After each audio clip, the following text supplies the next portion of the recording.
What is going on, everybody? It is Craig, and I'm back with something we ain't done in a while, a good old-fashioned horror rant. Albeit, it's different than some of the ones in the past, because this movie I enjoyed. I genuinely enjoyed it, and that's why I'm so mad at something that happened towards the very, very end. Well, I should say something that didn't happen, because it leaves me in a state of, no, that's fucked up. So, Clown the Cornfield, there will be spoilers in this. Spoilers.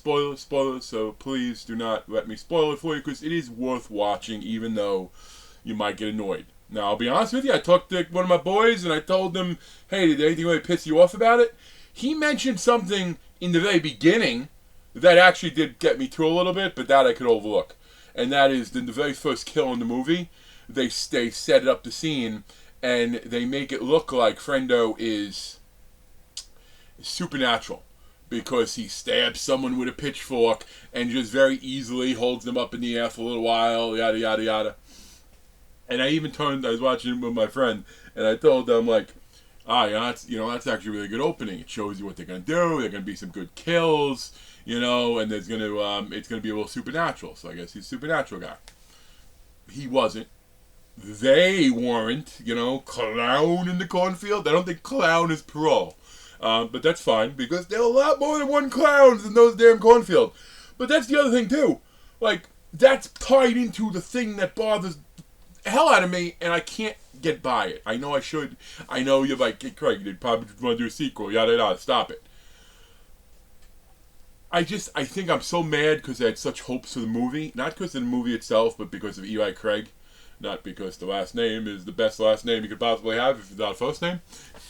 But because I love Tucker and Dale vs. Evil. Tucker and Dale vs. Evil is easily one of my top 10 favorite horror comedies. Easily. And if I tried to reduce that down and looked at movies just from, 2000s up, it might even be in top 10, period. As far as movies from 2000 forward. But something they did, and I haven't said it yet. So pause this video if you saw the movie and put in the comments. And that's not me asking that, hey, I want interactions. I'm not even getting monetized with this stuff. I do it for fun. But I'm curious to see. So before I say it, pause this, go in the comments, and post what you said.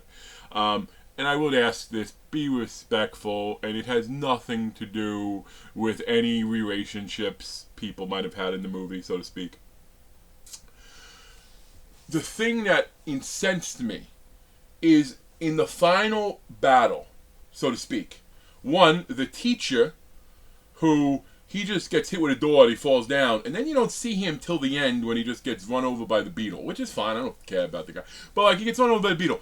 It literally is like in that Austin Powers scene where the guy's lying there with the steamroller, no, and it's forever he could move. He's just standing in front of. Now maybe he's killing himself, bad day, yada yada. His brother killed himself, all that. Who knows? Fine. But right after that scene, right after they killed him. Fast forward, because remember, the movie opens up with them moving to the town.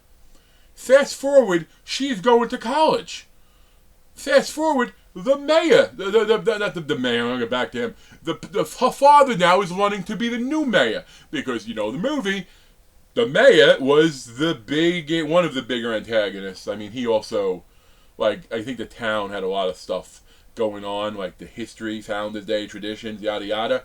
But he admitted he's the one who burnt the factory down for insurance money to his son that he was killing.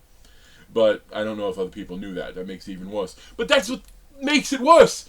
Where's that 10-second news clip, where the TV's on and they just turn it off? I need that fucking gimmick, because otherwise, what happened? Is he gone? Did he just get away? By the way, Kevin Durand can do no wrong to me. I love Kevin Durand.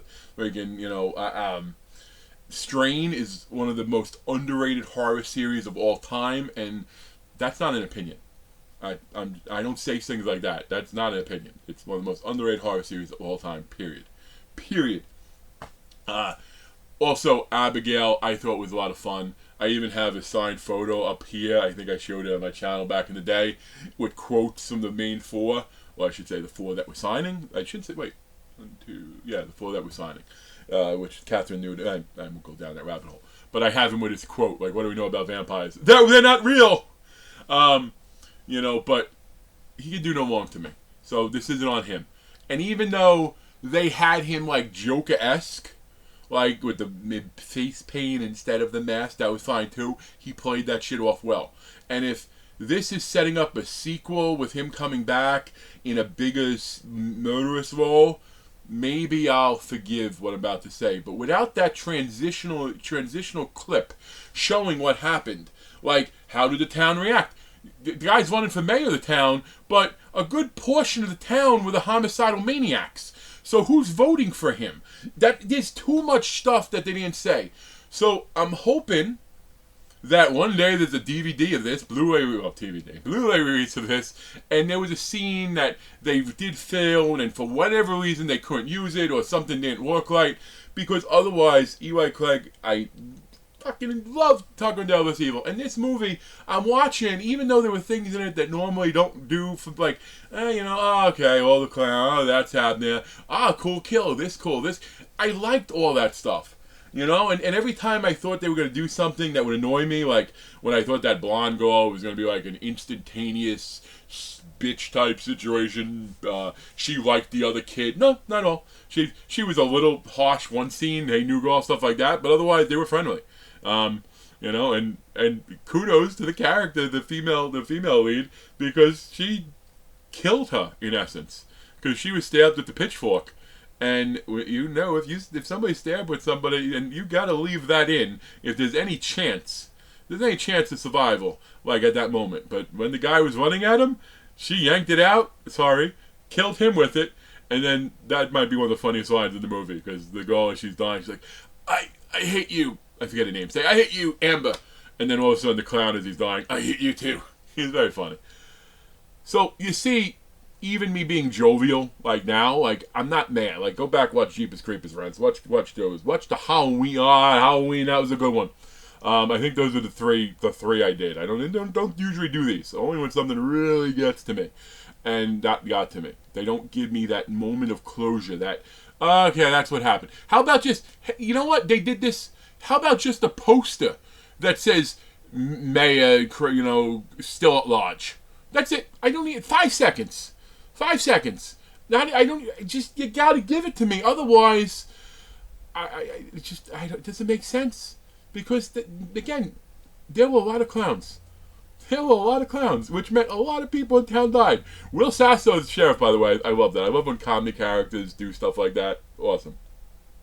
Will Sasso died. The Diner Woman died. One of the teachers died. The clerk died.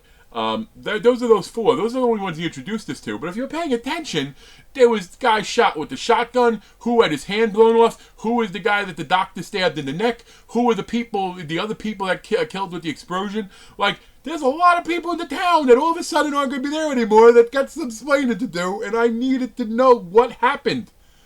Like, this might annoy me as much as... And I could think of another rant I did. This is very similar to the House of a Thousand Corpses 2. Not House of a Thousand Corpses 2. Sorry. Houses That October Built 2.